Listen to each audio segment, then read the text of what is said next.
Terima kasih Mas Aiman dan semuanya. Hari ini semua kita sibuk dengan urusan Pak Jokowi. Kita lupa Mas Aiman. Hari ini tuh 117 tahun. Wah, kebangkitan nasional. 117 tahun kebangkitan nasional.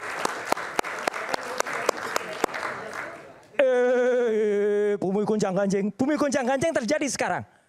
Karena dulu 117 tahun yang lalu, 20 Mei, Budi Utomo, ya organisasi yang jaraknya kira-kira hanya 3 kilo dari kita live ini di Stovia, itu justru mempersatukan bangsa Indonesia dengan apa? Dengan kita bersatu melawan penjajah Belanda. Hari ini, nah, ada sebuah tokoh, seorang tokoh. Aduh dijatuh. Ada seorang tokoh yang justru memainkan narasi yang harusnya seperti tadi. Sampaikan,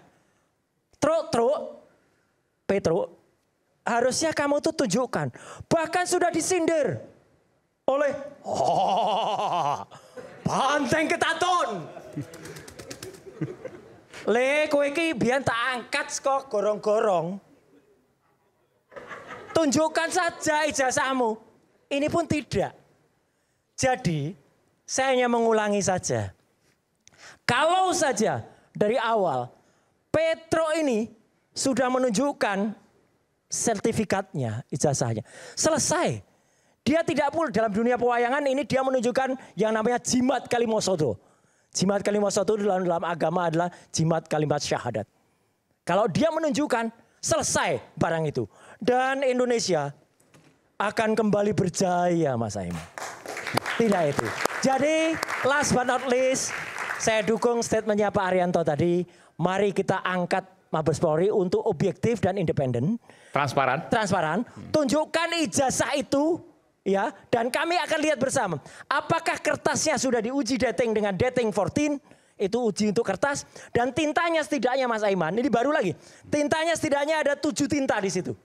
Ada tinta tulisan ijazah. Kemudian Universitas Gadjah Mada.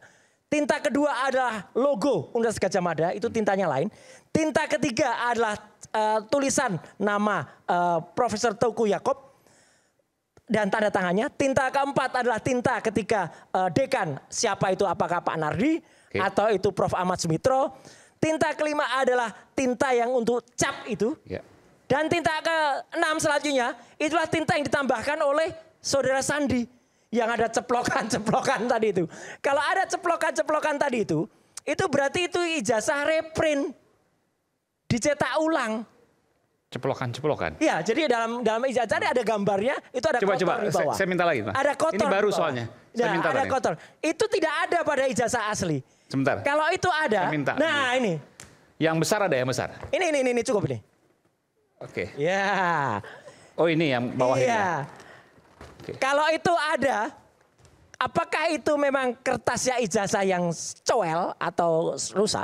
Atau itu hasil scan dari ijazah yang kemudian itu tinta kalau isi ulang hasilnya kayak gitu. Kalau itu transparan, tunjukkan semua Mas Aiman. Insya Allah bumi goncang ganjing, jagat Lojinawi ini akan kemudian tidak goncang ganjing.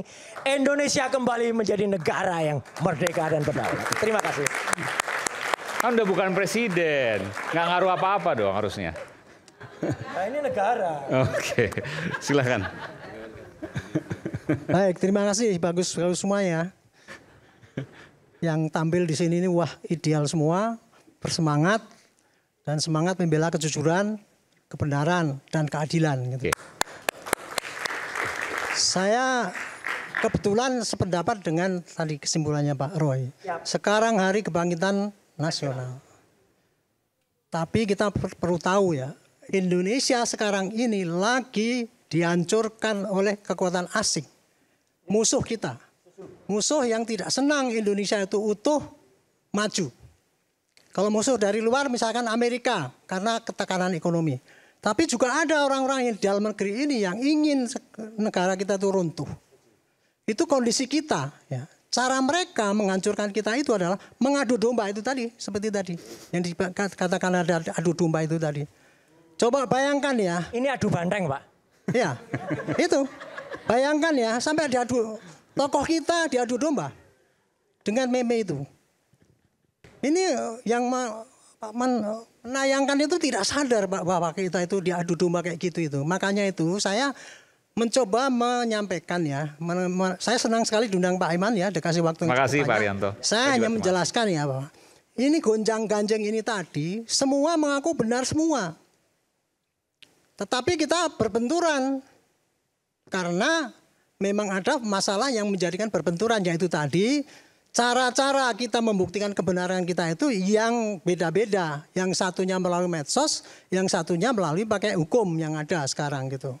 Nah sekarang sudah pada on the right track ya, kita kembali pada proses hukum ya. Mari kita ikuti bersama. Tapi yang penting gini ya, apapun yang terjadi nanti sepanjang hukum itu diterapkan dengan jujur, transparan, kita harus terima itu, siap ya. Itu tadi pertanyaan Pak tadi itu pertanyaan masuk akal tuh. Seandainya sana kalah mau terima apa enggak, itu juga risikonya semua harus dua pihak harus kayak gitu. Satu lagi yang saya ingin peringatkan ya, tolong kita itu jangan sampai secara tidak sadar kita itu diadu domba dengan provokasi-provokasi yang menunjukkan kebencian satu dengan yang lain. Itulah yang sekarang perlu kita hayati sekarang ini.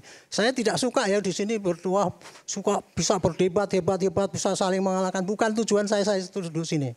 Tujuan saya di sini adalah menyadarkan masyarakat yang kebingungan karena isu-isu yang berbenturan dan yang ditampilkan benturannya itu karena ya model-model kayak gini ini. Kalau kita tidak pandai menghayati, kita bisa larut di dalam perdebatan itu. Walaupun kita tidak tahu itu benar apa salah, tapi sudah terpengaruh oleh provokator itu, akhirnya ya kita tidak selamat daripada itu tadi, Hari Kebangkitan Nasional itu.